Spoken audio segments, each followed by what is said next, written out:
Zgjidhim tani këtë ushtrim. Gjeni vlerën më të vogël të funksionit y baras sinus 4x minus 2 sinus x minus 3. Pra e shkruajmë dhe një funksionin y baras sinus 4x minus 2 sinus x minus 3. Gjejmë vlerën më të vogël të këtij funksioni, për shembull në segmentin 0,2pi.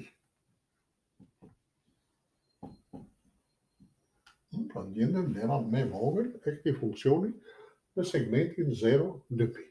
Tani një mënyrë për të gjetur vlerën më të vogël ose vlerën më të madhe të një funksioni është ajo me derivat.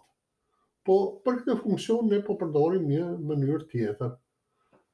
Dhe konkretisht, këtë sinus 4x minus 2 sinus x minus 3 mund të shkruajmë dhe në këtë formë. Pra y baras sinus 4x minus 2 sinus x plus 1 minus 4. Pra me fjalë tjera, këtë minus 3-shin e shënuam plus 1 minus 4. Tani, këto tre kufizat e para mund t'i shkruajmë sinus x minus 1 e gjitha në katror. Ne do kemi y baras sinus x minus 1 e gjitha në katror.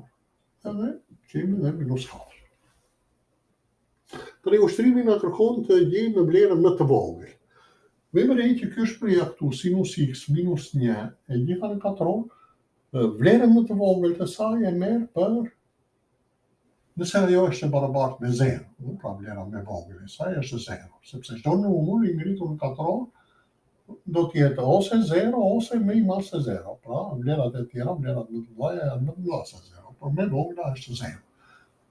Atëherë kjo është vlera 0.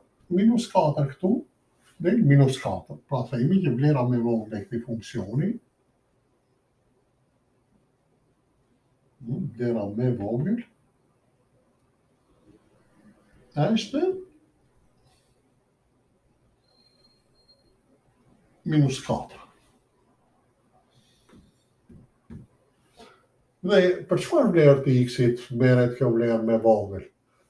Që këtu të dalë 0, ky sinus x-i duhet të jetë i barabartë me 1. Dhe që sinus x-i të jetë i barabartë me 1, duhet që x-i të jetë në 10 gradë. Ose pi mbi 2. Pi mbi 2-shin bën pjesë atje në atë segmentin 0,2pi. Pra vlera më e vogël është thamë minus 4 dhe merret kur x-i është i barabartë me pi mbi 2. Ka një lidhje me këtë ushtrim. Këtë kërkon të ushtrim. Gjeni vlerën më të vogël të funksionit.